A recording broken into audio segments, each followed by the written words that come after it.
Michael, bi- Yes, bienvenue au podcast. merci. Comment ça va?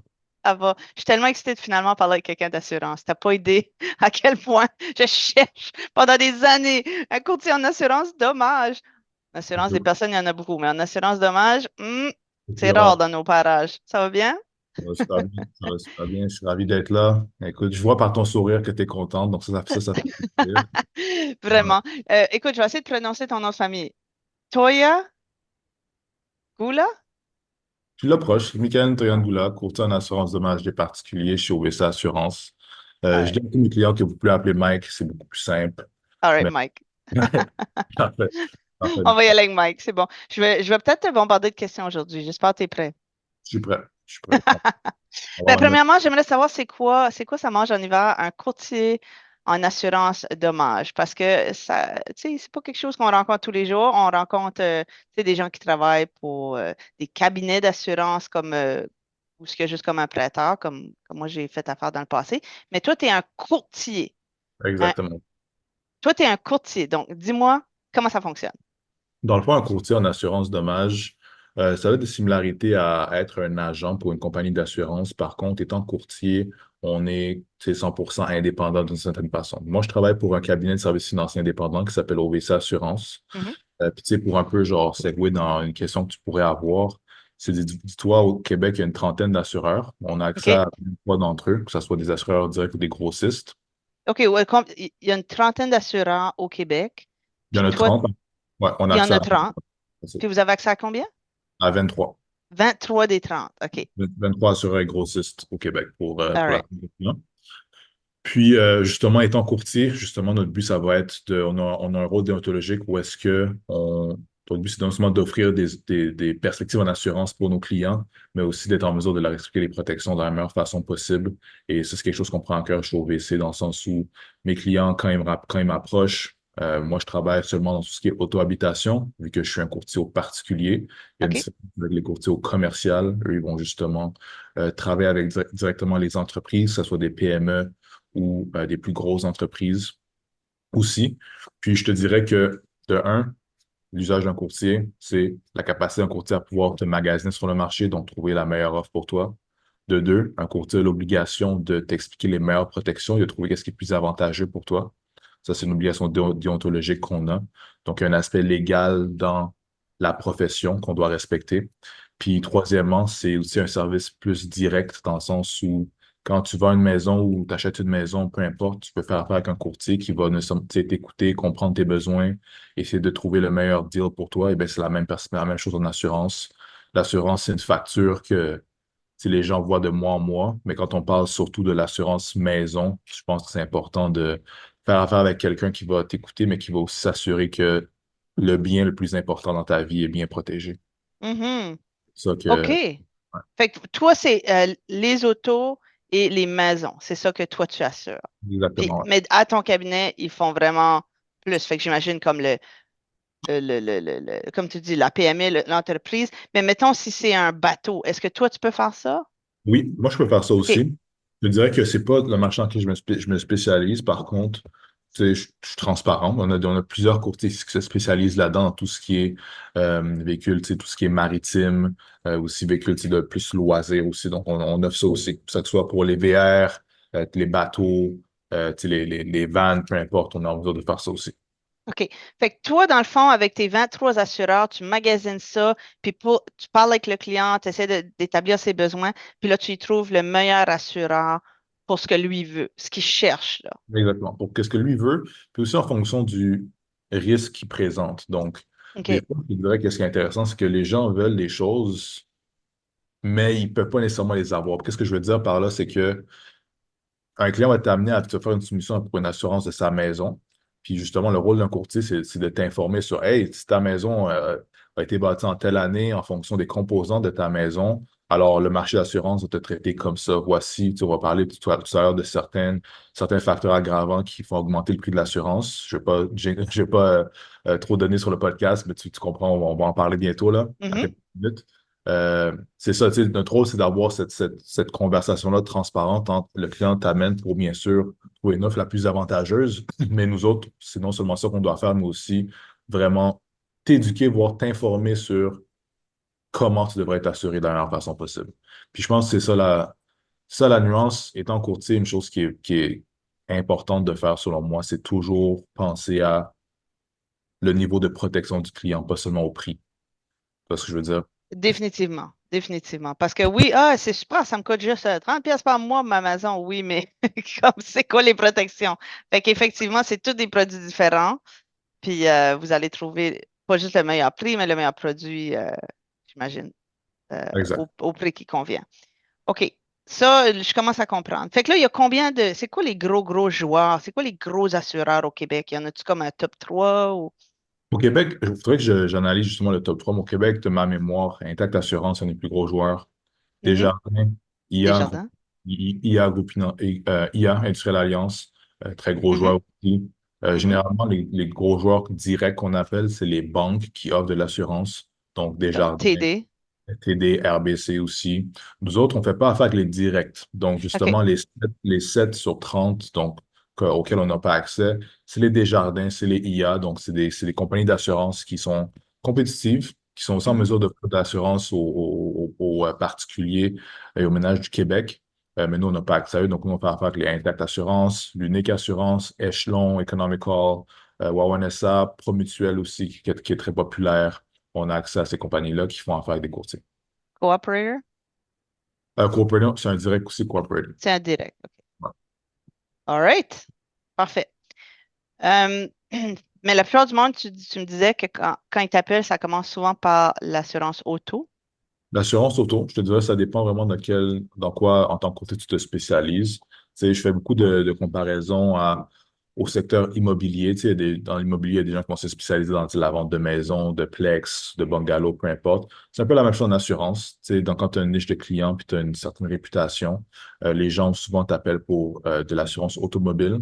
C'est l'assurance qui est le plus, je te dirais, accessible, mais aussi qui a un un bon taux de roulement parce que les gens s'achètent des véhicules, bien sûr, ils vont vendre leur véhicule X, Y, Z, tu vois ce que je veux dire. Mais aussi, c'est aussi pour la même chose, je te dirais, pour les propriétaires. Puis quand je parle de vraiment assurance maison, c'est tout ce qui est les propriétaires, donc les personnes qui sont dans des condos, et les locataires, troisièmement. Donc, Ah oui, c'est vrai. J'ai oublié les locataires. ça couvre tout ça, ouais. OK, parfait, c'est bon. Justement, je viens de te référer un client locataire, puis il m'a appelé, puis il a dit, je viens de signer un bail, puis là, je viens d'apprendre que je dois avoir une assurance selon les contrats, je sais pas si c'était selon le bail ou l'astérix ou quoi que ce soit. Pour cette bâtisse-là, lui, il devait être assuré. Puis je pense qu'il m'a dit que c'était juste pour l'assurance civile qui devait être assuré. Fait que pourquoi un locataire aurait cette obligation-là? Ben, déjà, légalement au Québec, c'est obligé d'avoir de l'assurance automobile en habitation parce que tu dois être protégé en fonction de la responsabilité civile. Mhm. Puis la Peux-tu seule expliquer, peux-tu juste expliquer pour ceux qui ne comprennent pas qu'est-ce que ça veut dire?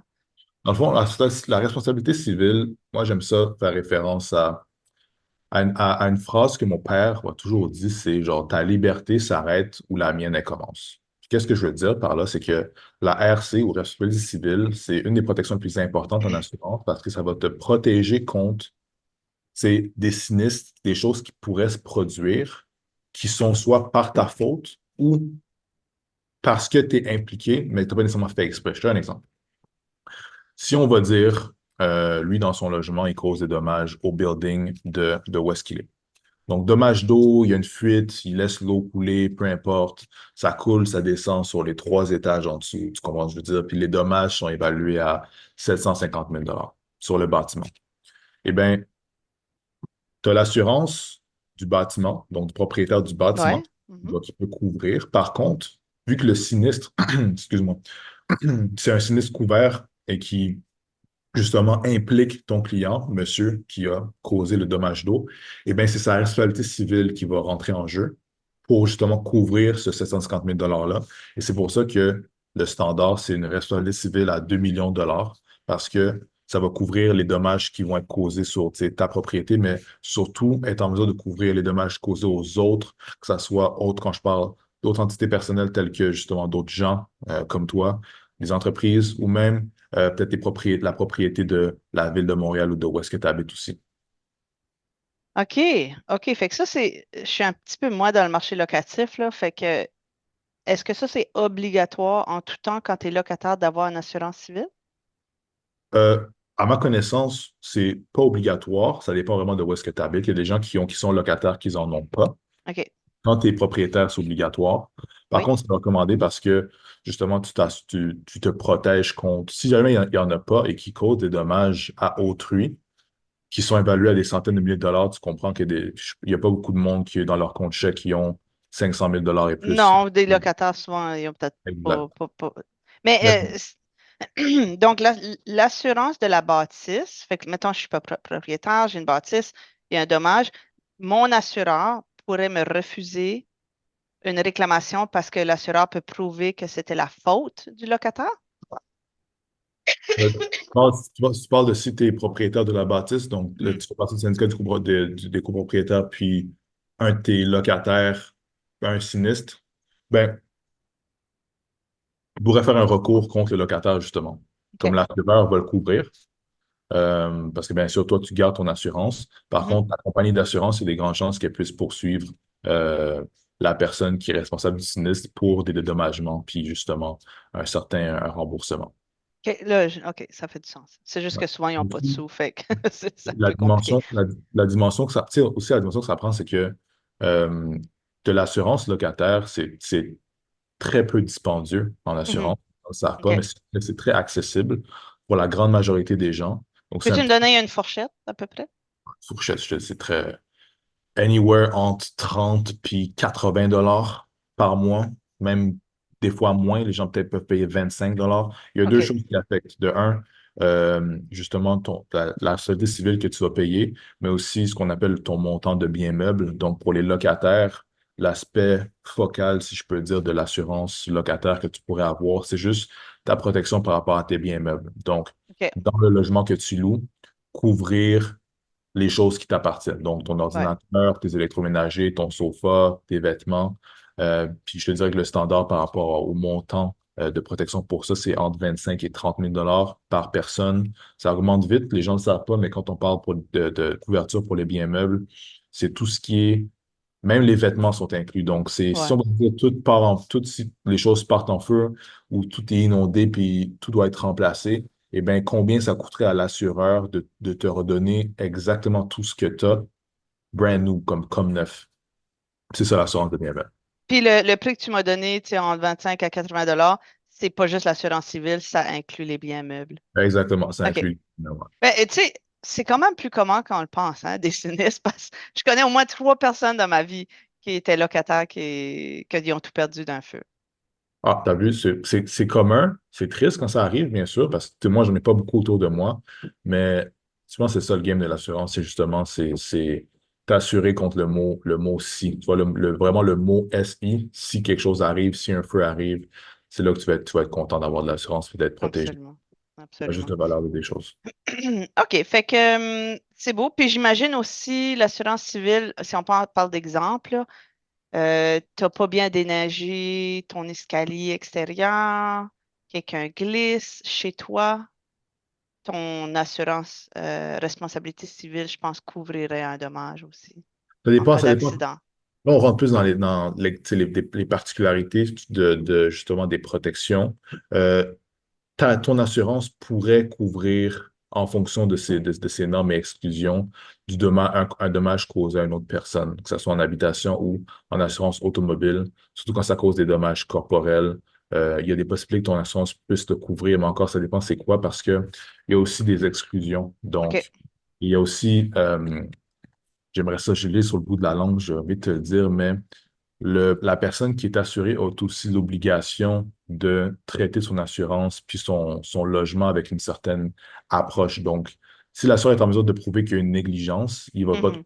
Donc, si tu déneiges pas ta maison, si tu nettoies pas les gouttières ou si on va dire tu ne fais pas l'entretien de ton foyer suite à son utilisation, eh bien, que l'assureur est en mesure de prouver ça, dans le fond, il peut décider de ne pas te couvrir. Je te donne un exemple. En automobile, si l'assureur peut prouver que tu savais qu'il y avait des problèmes sur ton auto et ça résulte en un sinistre ou un accident qui est relié à ce problème, par ta négligence, l'assureur risque de te dire que ben, c'est ta faute, tu aurais dû être plus vigilant.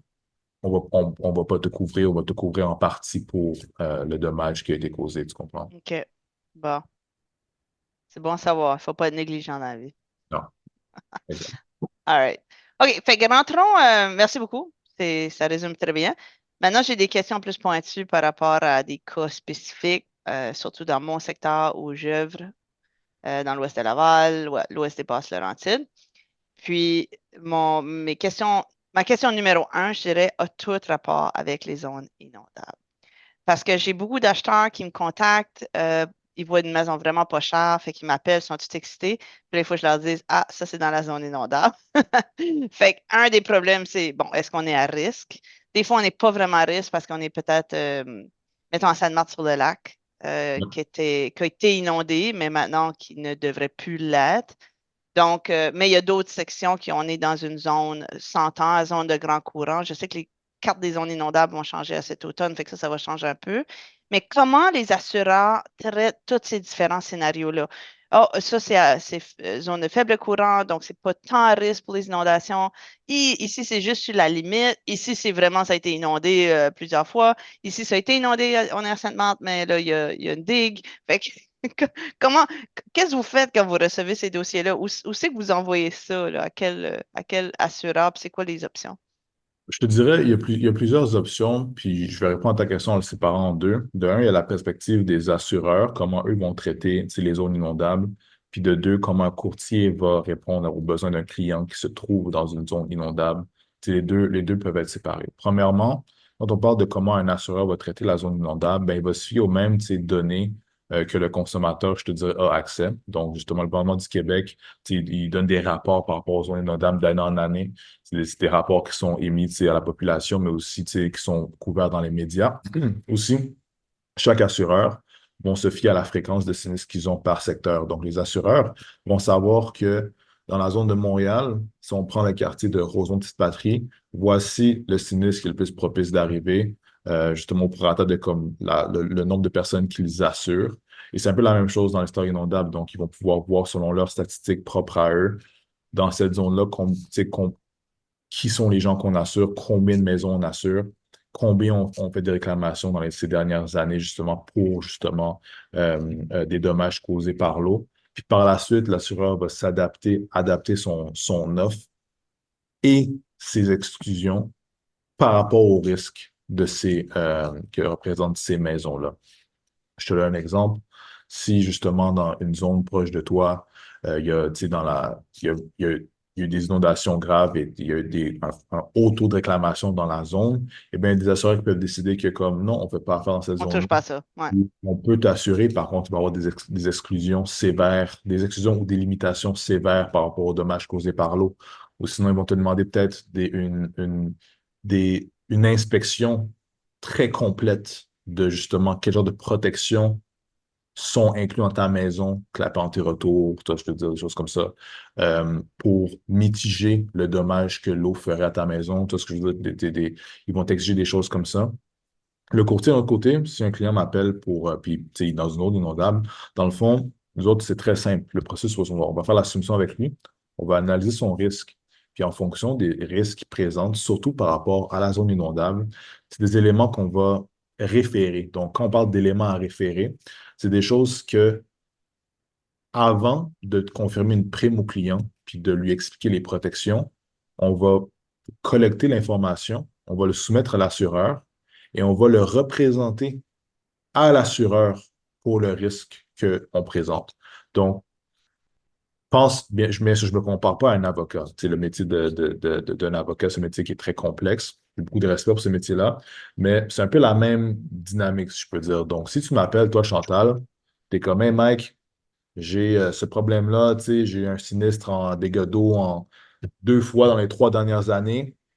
Par contre, j'ai pris ces mesures-là, j'ai fait changer mon toit X, Y, Z pour me protéger par rapport à ces risques-là.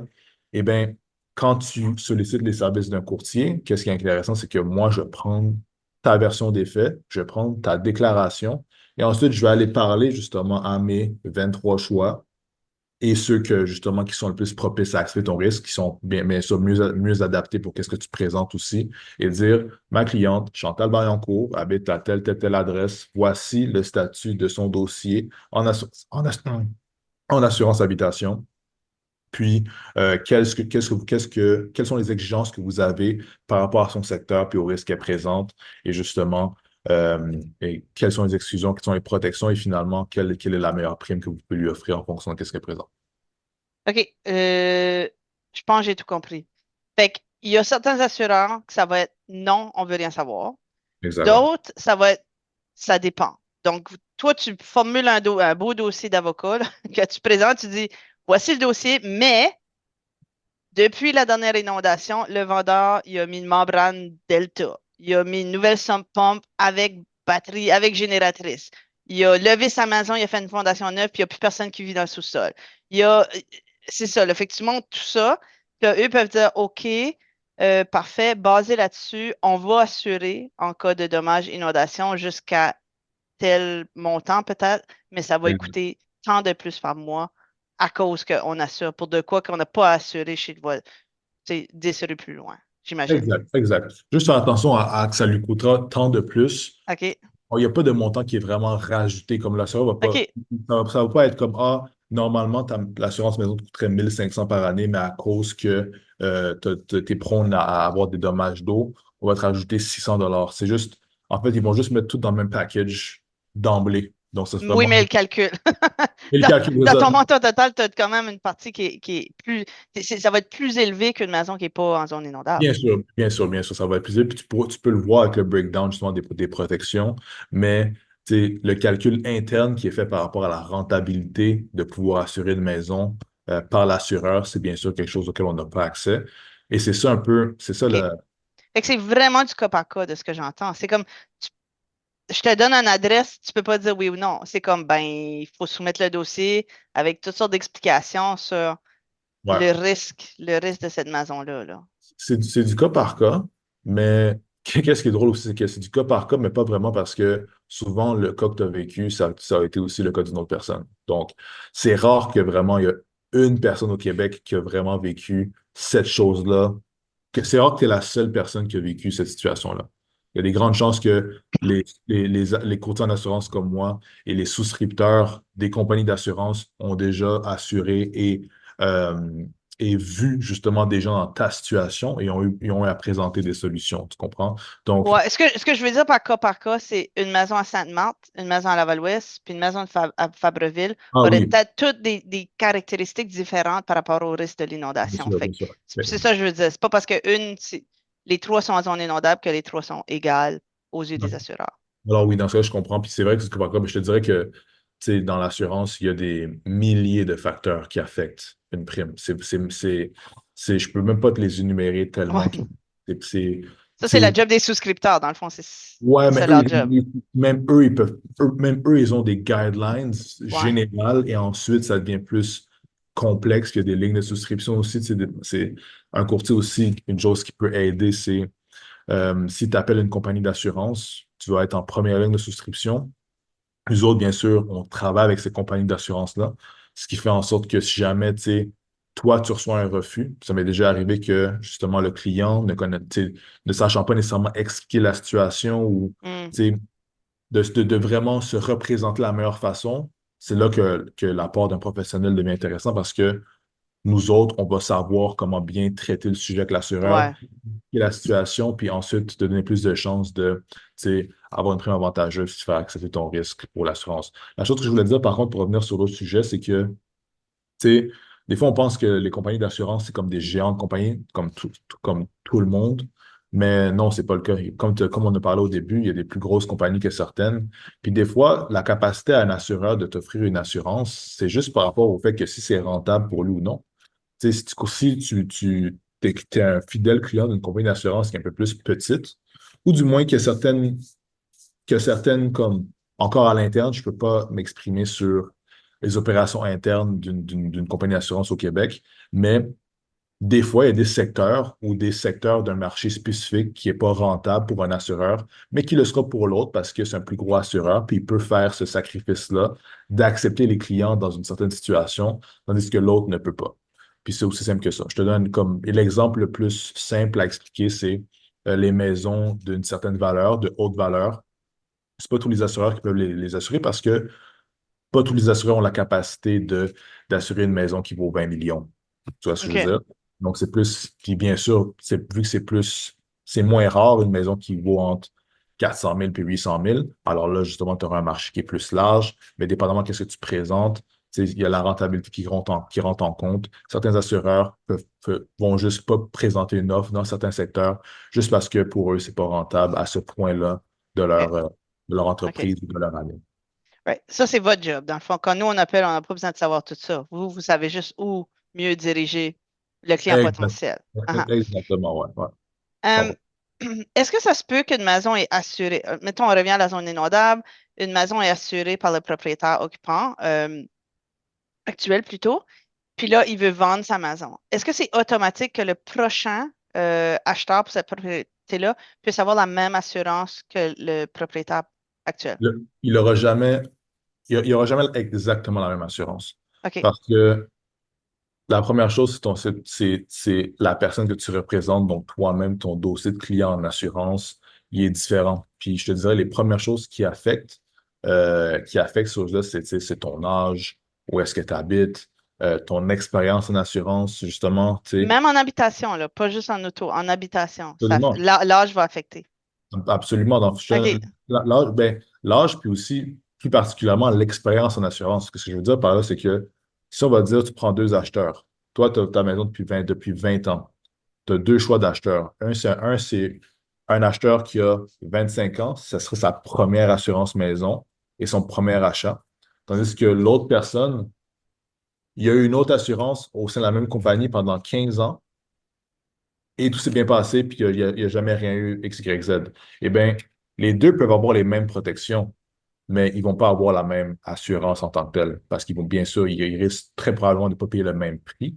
OK. Puis ensuite, il y a plus les choses qui sont plus particulières, telles que euh, tout ce qui est l'analyse du crédit, des choses comme ça, ta capacité à payer l'assurance, sont un peu dans les finances personnelles des gens, mais c'est quelque chose qui affecte la prime d'assurance. Dans le fond, quand on fait une soumission, on doit demander le consentement pour la vérification d'un subject de ton crédit. Puis Wow, je savais pas ça. Je savais pas qu'ils checkaient ton crédit quand tu demandes l'assurance. ça affecte pas la cote de crédit aucunement. OK. OK. Par contre, c'est quelque chose que les assureurs font parce que c'est comme ça qu'ils déterminent, excuse-moi, il faut que je boive un peu d'eau, qu'ils déterminent justement la prime va être affectée par ça. Puis c'est un OK. constat. Tu as le droit de dire non, comme c'est carrément ton droit, puis tu auras de l'assurance quand même. Mais en fonction de cette vérification-là, eh bien, la prime va être établie en fonction de comme de Ta maturité d'assurance. exactement, OK. OK. exact. OK. Cool. Fait que dans le fond, juste pour réitérer, si je suis un acheteur, je magasine, je trouve une maison, elle m'intéresse, je veux faire un offre d'achat. Mais là, aller comme limite zone inondable ou aller dans la zone inondable, puis là, je suis comme, ben oui, mais je vais-tu même être capable de l'assurer? Parce que j'ai bien beau avoir une offre d'achat acceptée, euh, si je ne peux pas l'assurer, je ne peux pas l'acheter. OK? Parce que la banque, elle va jamais accepter ça. Fait que là, on peut-tu vous appeler pour juste poser la question comme, allez-vous assurer? Ou il faut vraiment comme soumissionner le gros dossier pour voir si oui ou non, j'imagine. C'est Mais pas. dans le fond, la première solution, c'est là-bas. Tu peux nous appeler. Comme tu peux OK. m'appeler moi, j'ai ma ligne directe, je peux donner mon OK. numéro après. Puis dans le fond, tu fais une soumission. Puis ça, tu sais, les gens pensent que c'est long. C'est pas vraiment long. C'est peut-être OK. 30 minutes de ton temps si tu es OK. préparé, puis tu es un acheteur. Tu sais, comme aussi, il y a des courtiers. euh, Qu'est-ce qui est nice aussi, c'est que nous autres, on est porté à s'informer puis à s'éduquer beaucoup sur le secteur de l'habitation. Donc, on est en mesure de vraiment créer une discussion organique, puis tu sais, très transparente avec le client pour sa maison. Donc, c'est un processus qui se fait entre 20 et 40 minutes où est-ce qu'on fait la soumission, on analyse tous les composants de ta maison, on fait aussi Mhm. l'évaluation du coût de reconstruction. OK. Euh, Chez OVC, on utilise un outil qui s'appelle le CBA, qui est un outil qui est utilisé par des estimateurs professionnels. Mhm. Ouais. Parce qu'on Ouais. va, on va analyser tout ça pour toi. Puis ensuite de ça, cette soumission-là, elle t'oblige en rien, dans le sens où, genre, tu peux la faire, si tu as toutes les infos de ta maison, tu as les infos potentielles de où est-ce que tu vas prendre le prêt, avant que avant même de signer l'acte notarié, tu peux le faire, puis tu vas être préparé. En fait, ça va être avant la promesse d'achat. Ben, c'est ça, tu peux le faire comme clairement, même moi justement, dans tout ce qui est habitation, je vais demander la date effective, donc c'est la date où est-ce que ta pollisation va être activée, c'est la date où est-ce que tu vas signer l'acte notarié au notaire. Donc ça va être la première question, quand est-ce que tu signes ce papier-là, parce que dès que tu le signes, c'est là que justement tu as l'intérêt assurable, donc c'est techniquement le bien qui t'appartient. Oh, Mike, mais tu es trop loin, là. Moi, je suis encore dans le 30 minutes au téléphone.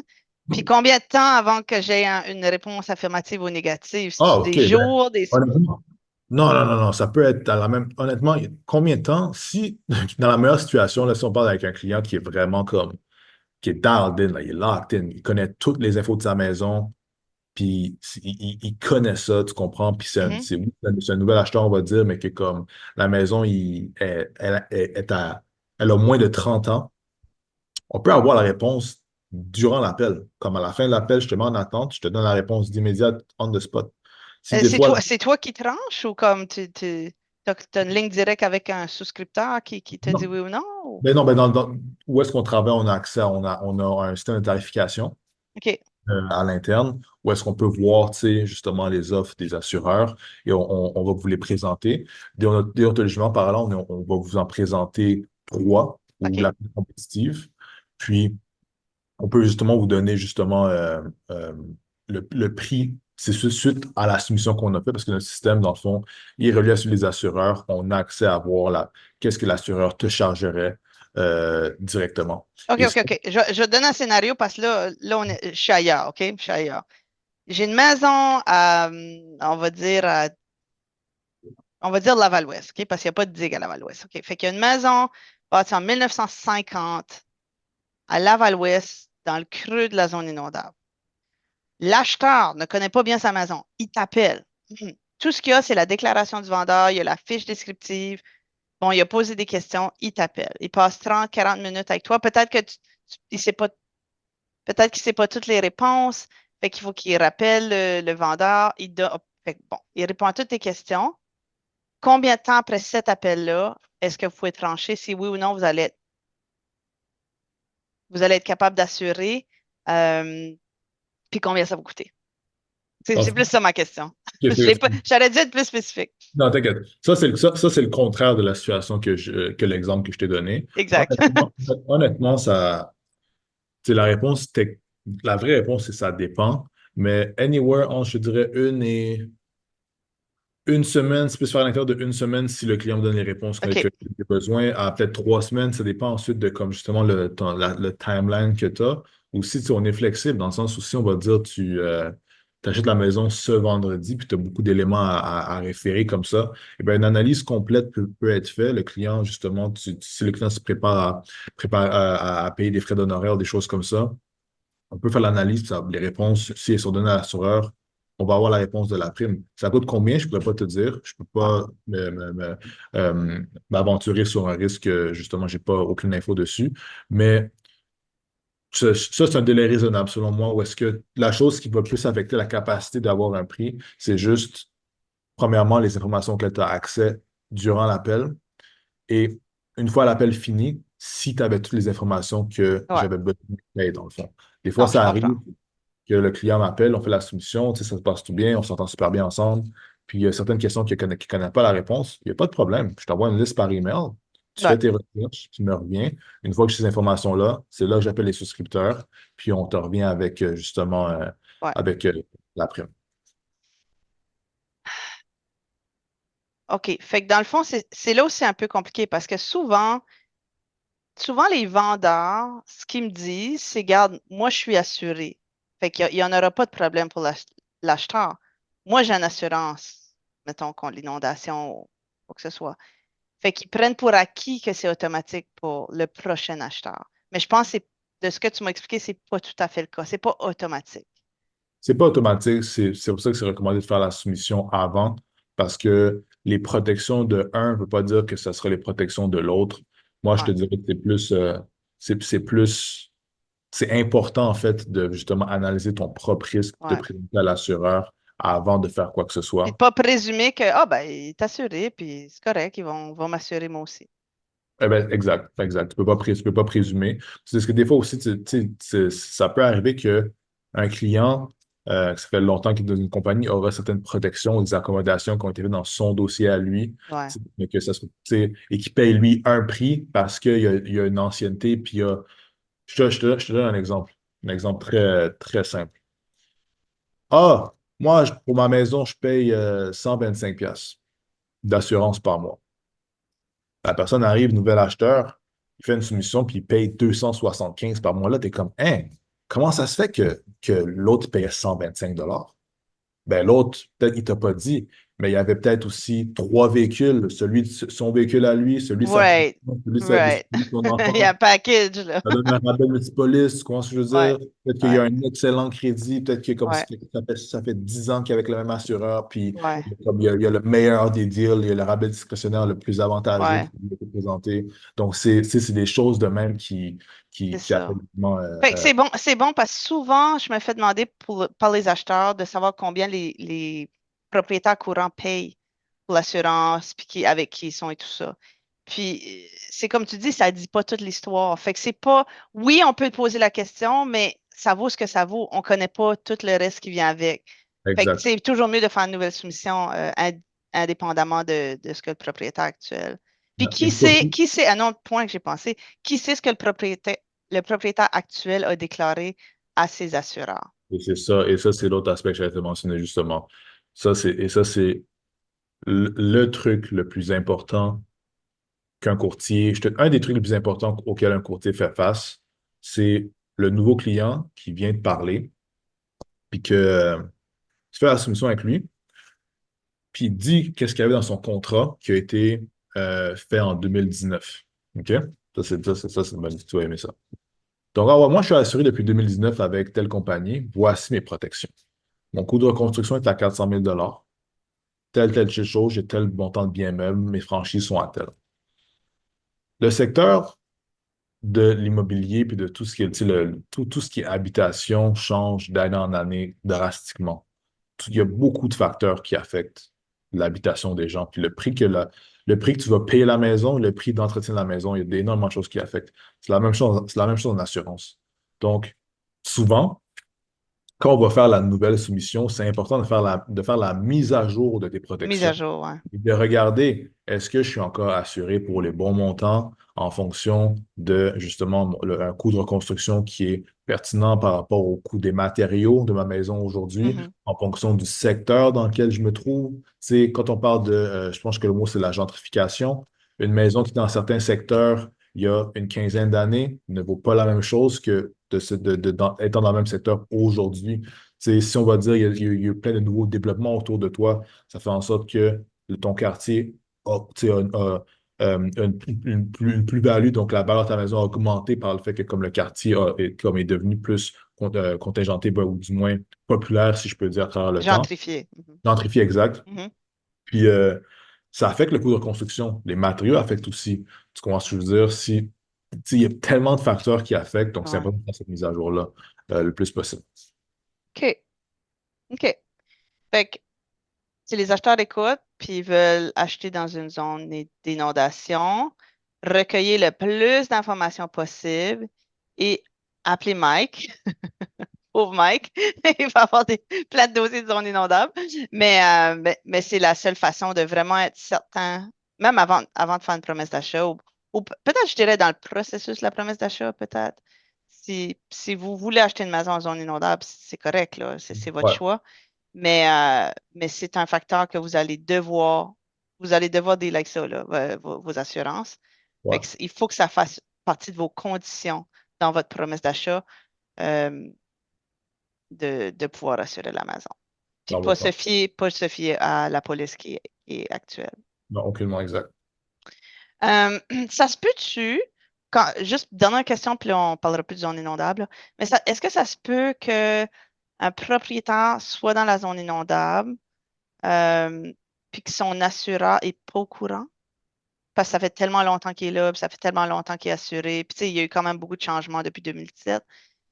Fait que s'il n'a jamais fait de réclamation, euh, ou c'est les assureurs, ils ont leur carte, fait qu'ils savent. Je te dirais que je pense pas que ça se peut parce que au moment où est-ce que, au moment où est-ce que, si ça fait des années qu'il habite dans la même maison, puis qu'à travers les années, son secteur est devenu un secteur inondable, c'est une information que l'assureur a Il va et avoir de il y a des grandes chances que lors de ton renouvellement, dans ton avis de renouvellement, tu vas avoir remarqué la différence avec le prix que justement ils vont te OK. proposer. C'est, Ben c'est- moi, je suis dans cette zone. Je suis pas tout à fait dans cette catégorie. Moi, je suis avec Intact. Puis, quand il y a eu les inondations 2017-2019 dans mon secteur, j'ai pas été affectée. Je suis assez loin de la zone inondable. Je suis proche, mais je suis quand même assez loin. Puis, j'ai vu sur ma police que maintenant, j'étais comme assurée pour les inondations ou contre les inondations. Comme ça a été comme rajouté, je pense, à ma police. Moi, je me trompe, là, j'ai peut-être rêvé ça, mais il me semble que j'ai vu quelque chose par rapport à ça, puis j'ai trouvé ça bizarre. Vu que j'avais pas été inondée, c'est comme s'ils m'ont dit, ah, toi, t'as pas été inondée, ben, gars, on va t'assurer contre les inondations, vu que t'es pas à risque. Mais si tu avais été à risque, on te couvrirait plus. Est-ce que j'ai rêvé ça ou c'est possible? Non, c'est possible, c'est possible. Tu sais, en fonction des risques et des sinistres qui se passent aussi autour de toi. Tu sais, dans ton secteur, l'assureur peut décider que comme, ah oui, dans ce secteur-là, ces protections-là sont nécessaires parce que justement, parce on remarque une augmentation dans les sinistres d'eau ou tu sais, OK. ou d'autres types de sinistres dans le secteur dans lequel tu habites. Donc oui, c'est possible. Mais OK. c'est quelque chose, bien sûr, que l'assureur doit te donner un avis. Donc, généralement, c'est 30 jours avant ton renouvellement, les clients, ils peuvent voir ça. Ouais, je pense que c'était ça, parce que ça m'avait surpris. J'ai dit, ah, tant mieux, je suis assurée maintenant, mais c'est drôle que comme ils me le disent maintenant que je l'ai techniquement plus besoin. Mais je vais payer un petit peu plus maintenant grâce à ça. Parce que ça avait augmenté ma prime. Bon, OK. Fait qu'on t'appelle, si on se pose des questions, on t'appelle. C'est ça le message aujourd'hui par rapport aux zones. Super. Peut-être qu'on pourrait toucher sur les zones de glissement de terrain. Dans mon secteur où je dirais que la seule région où j'ai vu ça, c'est à Saint-Placide. OK? Je pense que j'en ai pas vraiment d'autres, mais c'est une question que j'ai déjà eue sur les zones de glissement de terrain. J'imagine que les mêmes choses qu'on a dit sur les zones inondables s'appliquent. C'est la même chose. Ben, justement, il y aura une analyse complète par rapport au justement, c'est le risque que tu sais, dans quel secteur ta maison est, la fondation de ta maison, les composantes, bien sûr, tu sais, quelle protection, est-ce que ta maison est munie contre justement ce risque-là? Mhm. Là, c'est le même processus, je te dirais, c'est la même perspective. Est-ce que l'assureur pourrait exiger un genre de expertise de ma propriété et de mon terrain avant d'assurer? L'évaluation professionnelle, oui, ils peuvent, 100%, ils peuvent. OK. Si justement ils jugent que, en fonction du risque que tu présentes, c'est nécessaire, que ce soit de un par l'année de construction de ta maison, les composantes de justement tu sais, ta fondation, la charpente, tu sais, en quoi elle consiste, ils peuvent exiger une évaluation par un professionnel. Ça serait comme un ingénieur de sol là, qui viendrait puis qui ferait un rapport pour l'assureur, c'est ça? Ouais, OK. ils peuvent exiger un rapport. Ils peuvent aussi te demander si un rapport a été fait avant. Tu sais, parfois, OK. ils peuvent considérer le rapport qui a été fait. Ouais, Tu sais, si t'en as déjà un, là, ouais. il y en a déjà un aussi. C'est la même chose aussi pour tu sais, les électriciens. Ils peuvent exiger un rapport d'un maître électricien pour l'analyse de ton filage, puis des choses comme ça. C'est des éléments à référer dans le système électrique de ta maison aussi. OK, ben parlons-en. Parlons de filage en aluminium. Parce que quand on parle de problèmes d'assurance, quand ça vient à l'électricité, je verrais peut-être deux choses. Numéro un, de loin, je dirais probablement le filage en aluminium, Ouais. le câblage, on devrait dire. Puis l'autre, je dirais, c'est peut-être par rapport à l'année des panneaux, le type de panneau, peut-être, c'est la marque du panneau. Est-ce que c'est des fusibles ou des disjoncteurs comme ça, j'imagine? Mais il ne doit plus en avoir. Est-ce qu'on peut encore Ouais. assurer une maison avec des Ah oui, fusibles? oui. Oui, on peut encore en assurer. Ça, c'est un élément à référer automatiquement. Ça, puis je dirais, premièrement, la première partie de la question, le filage aluminium, je dirais, c'est la chose, c'est une des choses. Si la présence d'un fil d'aluminium dans ta maison, c'est un élément à référer. Parce que ça, Quand tu dis à référer, qu'est-ce que tu veux dire? aux yeux de l'assureur, c'est un risque aggravant. Ils veulent OK. le savoir, ils doivent le savoir parce que ça te présente un risque qui est plus grand par le fait que tu as ce seul fil-là Ouais. dans ta. Et OK. l'assureur doit le savoir, il veut le savoir, puis il va adapter justement la prime en fonction de ça. Alors, tu sais, tu te rappelles quand je t'ai parlé de justement la négligence, Mhm. le fait que l'assureur peut décider de pas te dédommager en fonction tu sais, de ton inaction par rapport à quelque chose, eh bien, c'est la même chose si un client assure sa maison, puis signe tout ce qu'il y a à faire, puis tout le kit, et qui assure sa maison, puis que l'assureur vient à découvrir qu'il y a du filage d'aluminium suite à un sinistre causé par un incendie, il y a des grandes chances que l'assureur refuse de te déménager parce que Ouh, OK, dans, OK. dans ce cas-là, il va considérer que s'il avait su qu'il y avait du filage, de un, il aurait peut-être décidé de ne pas t'assurer, Mhm. ou de deux, s'il avait décidé de t'assurer, il t'aurait assuré pour un prix autre qui aurait rendu le risque rentable pour lui. Et c'est pour ça que c'est très, très, très important de le déclarer. Généralement, les maisons qui ont été bâties, je ne me trompe pas, entre 70 et 80, sont les maisons qui sont plus prônes à avoir la présence de filage d'aluminium avant et après, surtout après le cuivre. Euh, ouais, le cuivre, c'est bien sûr le plus populaire. Puis en fonction tu sais, de ta maison puis sa grandeur, on va aussi analyser l'ampérage de son panneau, que ce soit entre 100 ou 200 ampères. Généralement, les maisons, c'est 200 ampères. Puis justement, fusible disjoncteur, ça va être un élément qu'on va analyser aussi puis présenter à l'assureur. OK. Fait que dans le fond, tu as des assureurs que automatiquement, s'ils voient du câblage en aluminium, ils vont refuser ou ils refusent jamais, mais ils vont charger une prime. Ou il y en a qui vont dire non tout de suite. Il y en a qui ne vont pas le faire. OK. Fait qu'il y en a que c'est non, puis il y en a d'autres que c'est oui, mais on va charger une prime. Y a-t-il d'autres choses qu'ils peuvent demander? Est-ce qu'ils peuvent demander un document d'un maître électricien pour qu'il check tout le... Ouais. Comme ça pourrait être je sais pas comment dire, requirements, des Ouais, non, exigences du prédateur. ça en est une. Avant la date effective, on te demande une évaluation d'un maître électricien, vraiment un OK. maître électricien Oui, obligatoirement. oui. C'est un service que les maîtres électriciens donnent. Ils savent, tu sais, c'est quelque chose qui est très populaire aussi parce que tu sais, il y a beaucoup de maisons dans cette situation-là. Mhm. Euh, Ils vont te demander le rapport complet d'analyse du système électrique de la maison. Puis une fois qu'il a le rapport, Je veux juste qu'on spécifie pour les auditeurs, c'est pas tous les assureurs qui vont exiger ça. Certains, je dis tout le temps prêteurs, mais certains assureurs vont exiger un rapport d'un maître électricien, mais c'est pas automatique. non, c'est exactement. OK. Certains, dans leurs normes, c'est ça l'affaire, c'est que comme chaque assureur ont leur propre, vont trouver qu'un risque est rentable ou non, ça, c'est en fonction de la compagnie d'assurance à qui tu fais affaire en tant que tel.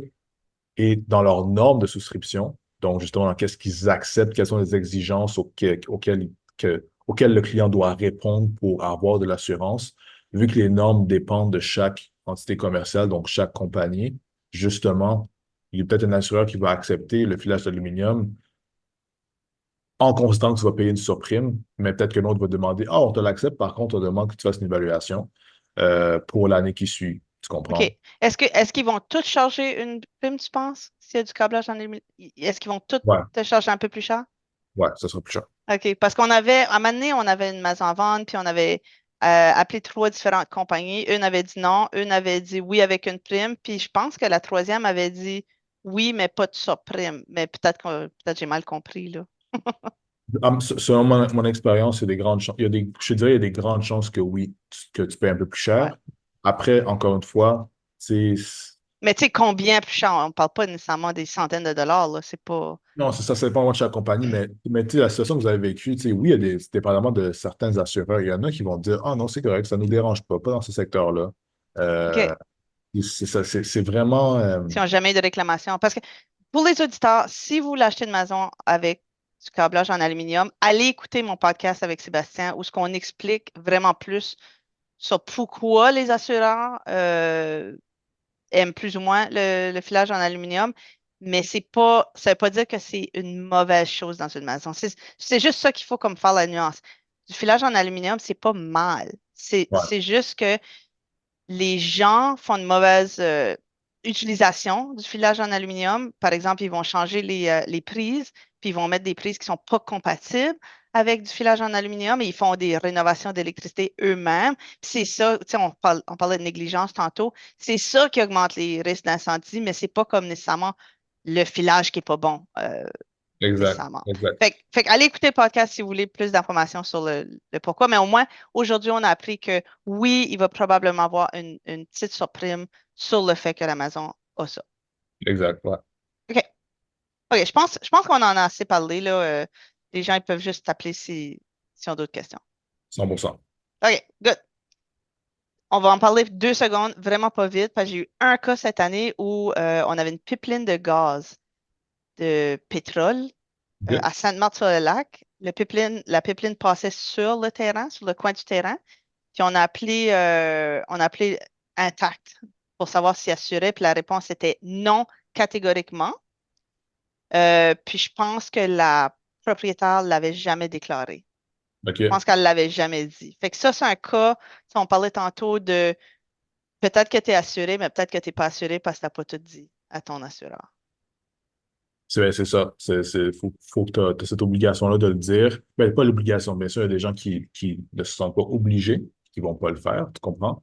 Mais Mais là, recommander parce que dans la situation, encore une fois, où est-ce qu'il y a quelque chose qui se passe, puis l'assureur le découvre, moi, je dis aux gens, tu sais, dans ma vie, là, j'aime pas quand mon destin, si je peux dire, est donné à une autre personne. J'aime ça contrôler qu'est-ce qui se passe dans ma vie. Tu comprends ce que je veux dire? Ça, c'est juste comment moi j'opère, tu comprends? Puis ça que je dis aux clients, je suis comme, hey, guys, c'est comme, à la fin de la journée, c'est ta maison.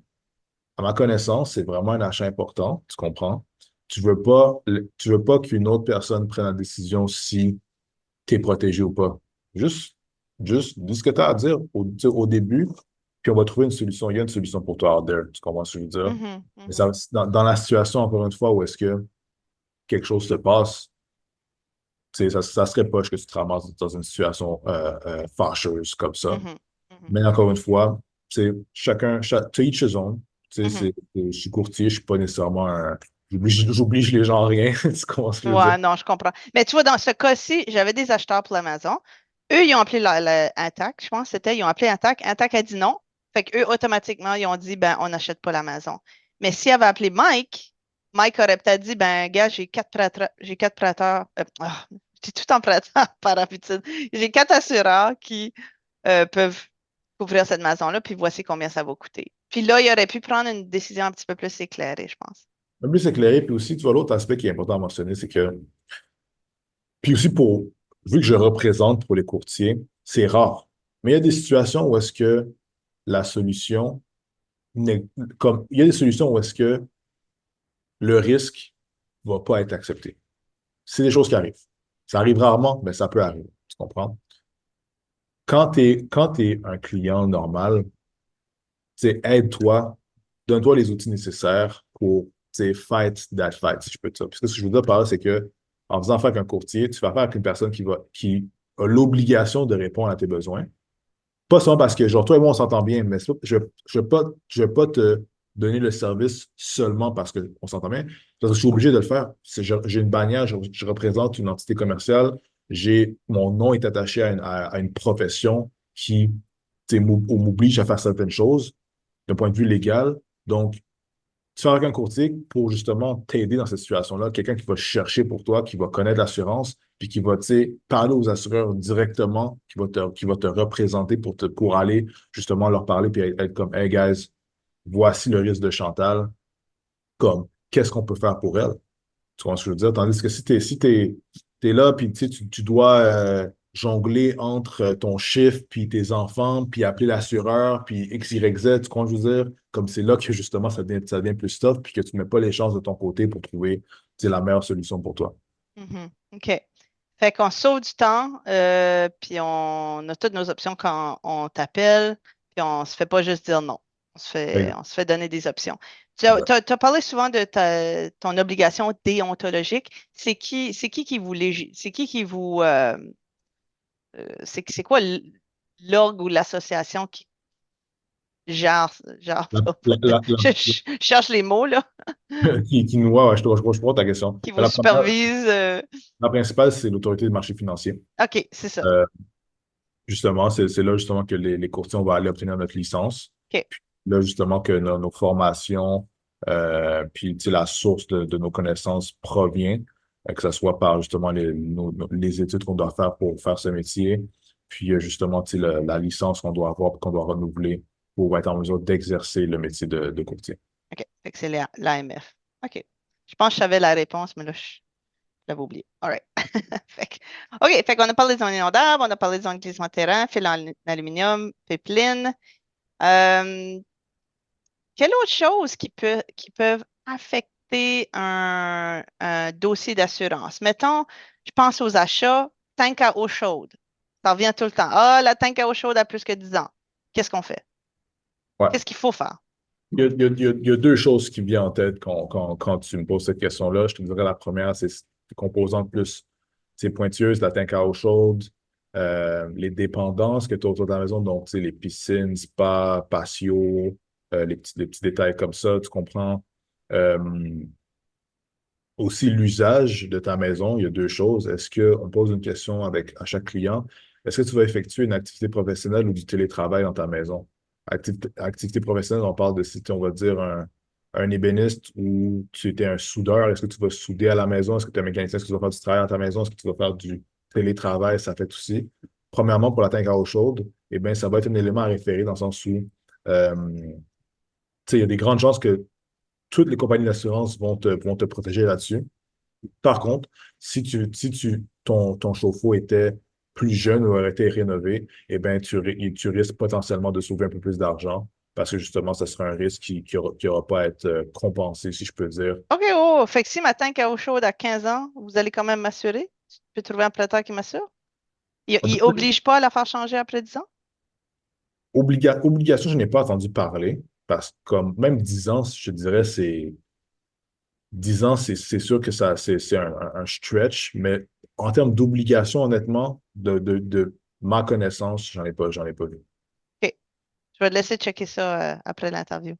En fait, Euh, toi, t'as entendu dire que des assureurs obligent le changement de tank à eau chaude? ouais, souvent, les acheteurs, on pourrait tout couper ça en passant, là, mais souvent, les acheteurs, ils ont l'assurance, mais à cause que une des questions qu'ils posent, c'est l'année de la tank à eau chaude, l'assurance oblige que, tu sais, comme dans le prochain mois ou deux, après l'emménagement de la nouvelle maison, le nouvel acheteur, il faut qu'il la fasse changer.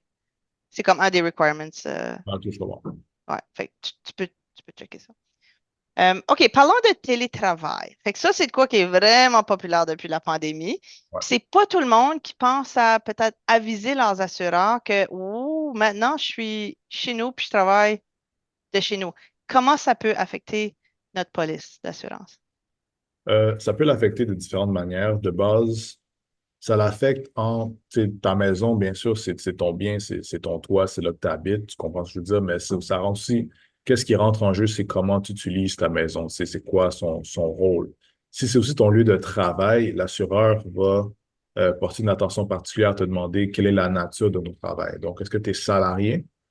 Est-ce que tu reçois des clients à la maison? Est-ce que tu reçois des marchandises à la maison? Puis c'est là justement que l'usage vient à être important à mentionner parce qu'il y a une différence entre un salarié qui fait du télétravail, c'est 3 à 5 jours semaine, ou le travail autonome de métier qui a une entreprise qui gère ses factures, mais qui des fois, des clients viennent chez lui ou qui reçoit des marchandises pour bien sûr l'exercice de son métier. Ça, c'est un élément qui va être à partager au côté de l'assurance puis à l'assureur parce que ça va affecter la capacité de l'assureur à t'assurer sur ces activités-là Ouais, et sur l'assurance de ta maison, tu sais, comme as a whole. Ce que je veux dire par là, c'est que euh, généralement, pour les compagnies d'assurance, telles que Intact particulièrement, ils vont avoir encore une fois leurs propres normes par rapport au télétravail, des normes qu'ils vont accepter, donc ils ont une liste. Tu sais, puis ça, c'est justement, encore une fois, pour encore une fois plugger l'attrait d'un courtier. Les normes, on a accès nous, on les connaît. On a accès à ces normes-là. On a les outils pour aller les consulter puis aller les étudier. Les normes, des fois, les gens, ils vont appeler les compagnies d'assurance, mais ils ne vont pas savoir c'est quoi les normes. Donc, tu sais, toi, tu peux appeler des compagnies d'assurance sans savoir les normes qu'ils présentent. Puis si tu ne les connais pas, il y a des chances que tu perdes ton temps. Si tu avais su c'était quoi les normes, ben peut-être que tu ne l'aurais pas appelé. Tu comprends ce que je veux dire? Donc, est-ce que tu comprends Attends, j'ai les yeux pleins d'eau, j'ai tellement besoin de faire pipi, là. Euh, Donne-moi un exemple de ça OK. au retour, OK? OK, peux-tu me donner un exemple de qu'est-ce que tu veux dire? Parce que là, je suis un peu mélangée. Ben, comme je disais, les courtiers, en faisant affaire avec les compagnies d'assurance, on a directement accès à leurs normes. Non seulement la distance d'un coup de fil, justement, à leur service de souscription avec leurs souscripteurs, mais aussi, avant même d'appeler les souscripteurs, on a accès aux normes d'Intact Assurance, on a accès aux normes de l'UNIC. Tu sais, c'est des communiqués puis des documents auxquels on a accès à l'interne. Ça fait partie des ressources intellectuelles auxquelles on a accès. Puis qu'est-ce que je veux dire par là, c'est que justement, si pour des éléments tels que le télétravail, chaque assureur auront des normes propres à eux, donc ils vont établir leurs propres règles de qu'est-ce qu'ils peuvent accepter, qu'est-ce qu'ils ne peuvent pas accepter. Tu comprends que quand tu travailles à la maison, il y a différents types de télétravail. Donc, il y a des gens qui ils vont analyser quelle est la nature de ton travail, pour qui tu travailles, puis ultimement, qu'est-ce que ce travail-là, comment il affecte ta maison. Je donne un exemple. Il y a une différence entre une personne qui travaille qui est salarié pour une banque et quelqu'un qui est travailleur autonome ou un photographe, on peut dire. Tu travailles pour ta compagnie d'assurance, peut-être que ton travail va t'envoyer 5 000 $ d'équipement. C'est du télétravail. Peut-être que quelqu'un d'autre, un autre de tes clients, va faire du télétravail, mais lui, son employeur, lui envoie 50 000 $ d'équipement pour son travail à la maison parce qu'il a besoin d'un ordinateur plus puissant, d'un système de stockage de disques durs externes tu sais, qui est considérable, qui vaut beaucoup d'argent, X, Y, Z. Peut-être que des fois, cette personne peut recevoir des clients à la maison. Puis l'assureur va devoir, dans le fond, analyser le risque pour déterminer est-ce que ton risque est acceptable aux particuliers ou si tu as besoin d'une assurance commerciale pour l'exercice de ton activité professionnelle à la maison. Je te donne un exemple. L'exemple que j'ai vu passer plusieurs fois, c'est les gens qui travaillent sur tu sais, des plateformes en ligne, qui sont peut-être des professionnels, tu sais, tout ce qui est euh, formateur ou photographe. Généralement, ça va nécessiter de l'assurance commerciale. Des gens, des fois, que peut-être si tu fais tu fais des produits chez toi dans ton garage, tu reçois des marchandises, c'est de l'assurance commerciale parce que justement, l'assureur peut donner l'exemple si le livreur se blesse en te livrant la marchandise que tu as besoin pour la création de ton produit, eh bien, ce serait une assurance commerciale qui aurait protégé ce risque-là, pas l'assurance particulier de ta maison. Tu OK, comprends? comme Donc, un exemple, je connais quelqu'un qui fait, mettons, de l'ébénisterie dans son garage ouais. ou de la mécanique. Quoique des fois, j'aurais d'autres questions sur peut-être plus les permis à la ville, là, mais l'assureur pourrait quand même assurer. Ben, on va dire que tout est légal, là, puis tout ce qu'ils font, c'est permis aux yeux de la ville, la municipalité. Euh, il ne faut pas prendre pour acquis que nos assurances habitation automatiquement assurent toutes nos opérations. Ben, on ne peut pas prendre pour acquis, c'est quelque chose que tu devrais informer. Puis, il ne faut pas avoir peur de le faire non plus. Comme l'assureur, il risque fortement de t'assurer quand même, mais il va analyser le risque avec toi pour voir, hey, il va te partager aussi Ouais, les exclusions ou les limitations. Qu'est-ce que je veux dire par là, c'est que souvent, les biens à usage professionnel vont être sujets à une limitation s'il y a ouais, un risque couvert. ouais. Puis ça, les gens ne pensent pas à ça. Ben, Si on va dire, pas juste ça. Les gens ne pensent pas à des choses comme, exemple, moi j'ai acheté un vélo un petit peu plus cher, là. ouais, Euh, j'ai appelé l'assureur puis je l'ai fait assurer à part bien parce que sûr. je pense que ça n'aurait pas fait partie nécessairement Ouais. de tous mes biens meubles, right? Ça aurait fait partie de tes PMM, mais par rapport aux objets d'une certaine valeur, il y a Ouais, des limitations qui sont incluses au contrat. Donc, je exact. parle des limitations qui sont sur les bijoux, Ouais, tout ce qui est les biens à usage professionnel, donc les ordinateurs, des fois, la limitation peut être de 1 000 ou 2 000 $. Donc, si toi tu as 10 000 $ d'équipement chez toi, si un sinistre couvert, l'assureur va seulement te donner 1 000 $. Tu vois, ouais, c'est qu'est-ce qui bon. est dans ton contrat. C'est la même chose pour les vélos. Puis encore une fois, justement, dépendamment des courtiers à qui tu fais affaire, moi, je demande à chaque fois, est-ce que dans ta maison, tu as des objets de valeur tels que une collection, peut-être des vélos, des instruments musicaux aussi. Des fois, les Mhm. gens, tu comprends, je veux dire, comme, Ouais, euh, c'est pas seulement des bijoux ou des œuvres d'art, c'est peut-être juste des choses qui valent cher. Bon, j'avais un vélo de montagne aussi il y a quelques années. Tu sais, Ça aussi, c'est quelque chose que, justement, je n'étais pas en assurance avant, donc même moi, je ne le savais pas. Maintenant, je Mm. le sais, je comprends. Mais c'est quelque chose que tu peux déclarer aussi pour être sûr que, ah ouais, ce bien-là est bien protégé, l'assureur est au courant que si quelque chose se passe, ben, Fait il faut pas sous-estimer la conversation qu'on a au téléphone avec l'agent. Parce que si lui pose pas ces questions-là, ça ressort pas, puis là, on pense qu'on est couvert pour certaines choses, puis on ne l'est pas. non. Pas sous-estimer, puis aussi prendre une trentaine de minutes quand tu reçois le contrat, prendre le temps qu'il faut pour juste survoler le contrat, le lire. C'est pas Mhm. un gros document, tu sais, c'est quelques pages. OK. Il y a une page très claire où est-ce que tu vois les protections puis les exclusions. Tu comprends ce que je veux dire, puis OK. et tu pourras checker ça. OK. Juste pour peut-être toucher au télétravail, on parle beaucoup de cybercrime en ce moment. On peut-tu être protégé avec des assurances contre le Donc, cybercrime, l'assurance habitation peut te couvrir contre le vol d'identité. le vol d'identité? Aussi, c'est propice à être un sinistre couvert par, c'est comment je veux dire, ça peut se faire d'une cyber manière. Le vol d'identité, ça peut se faire en ligne, bien sûr, puis l'assurance peut te couvrir par rapport à OK. ça.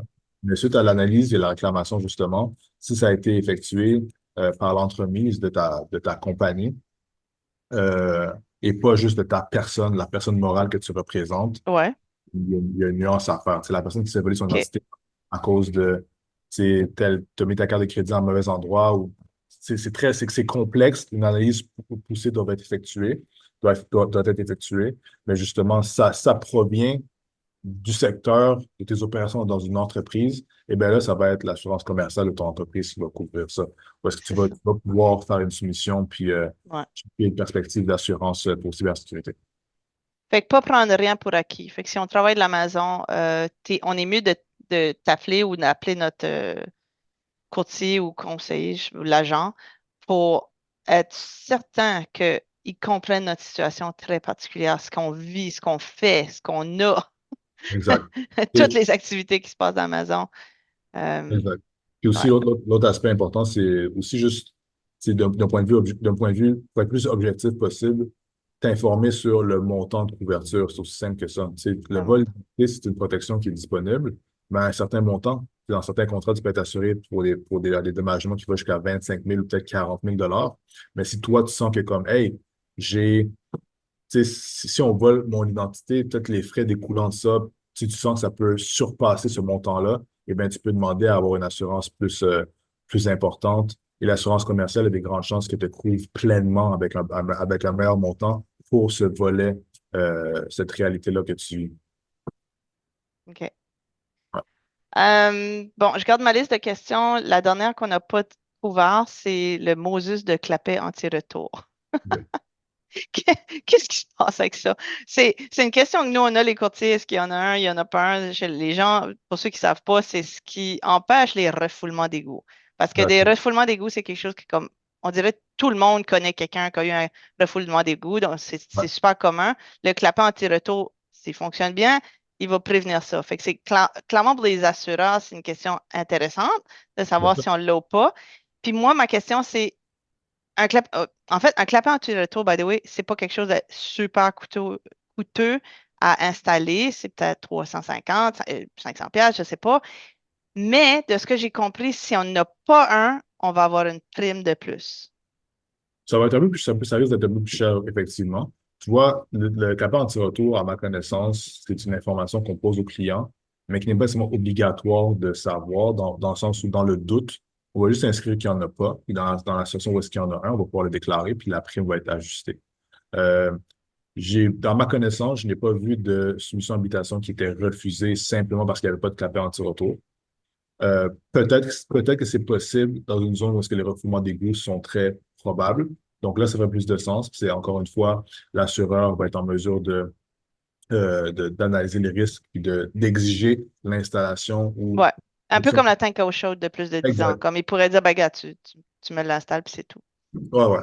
Ou sinon, tu sais, si par exemple, toi, t'es un client que tu as eu plusieurs sinistres dans les années précédentes, puis ça a tout été des refoulements d'égouts, peut-être qu'ils vont poser la question, hey, t'as-tu pensé faire installer des clapets? Comme, qu'est-ce que t'en penses? Tu comprends? Bon, ils peuvent te demander. C'est drôle que tu parles de ça parce que Je nommerai pas de nom, mais j'ai eu un client à un moment donné qui habite même plus ici, là, dans la province, mais il faisait tout pour avoir des refoulements d'égouts pour pouvoir rénover son sous-sol lui-même, puis prendre le chèque. Ils ont tellement d'histoires bizarres en assurance, des affaires Ça, que c'est les ça. gens font. Ouais, ouais, 100%. Mais oui, ça affecte. Puis, tu sais, quand il y en a, honnêtement, c'est un bon safety net. Les assureurs aiment ça. Mhm. C'est quelque chose qui affecte directement la prime. C'est ça, ça coûte pas. Ça coûte pas cher, mettez vos clapets anti-retour, people, quand vous avez des sous-sols, là, Ouais. personne ne veut des égouts dans le sous-sol. Ben moi, je pense que j'ai fait le tour de mes questions. Ça a vraiment beaucoup pris plus de temps que je pensais. Fait que, désolée, merci. Merci de ta patience. T'avais-tu des paroles de conclusion, un message que tu aimerais d'envoyer aux auditeurs avant qu'on se quitte? Très simple, honnêtement. Je veux te remercier, Chantal, d'avoir pensé à moi pour justement, tu sais, participer à ton podcast. Ça m'a fait plaisir. Je pense qu'on a eu une conversation qui était très intéressante, fructueuse. Quand il s'agit de mes Complète. services, en fait, ouais, ouais, quand il y a mes services, honnêtement, si tu sais, toi ou tes clients, justement, vous avez une situation où est-ce que vous voulez vous informer par rapport à l'assurance, puis regarder si vous avez l'offre la plus compétitive, mais aussi savoir si vous êtes bien protégé pour vos biens. Tu sais, vous pouvez m'appeler directement. Encore une fois, Mike pour VC Assurance. Je vais partager justement mes coordonnées à Ouais, on Chantal. va le mettre en bas de la vidéo puis dans Voilà. les show notes, là. Mhm. Super, je suis super disponible, c'est une de mes forces au sein d'OVC Assurance. Donc, on pourrait checker ça ensemble, puis ça va me faire plaisir. Comme je vous dis, là, comme c'est quelque chose qui me passionne, puis honnêtement, comme j'ai vraiment aimé pouvoir faire ce podcast avec toi, donc je te remercie. T'as pas de parole de conclusion de ton père qui avait tout le temps des paroles de sagesse, apparemment? Euh, Honnêtement, je t'ai donné une des meilleures tout à l'heure. En ce moment, j'en ai pas qui me viennent en tête, non.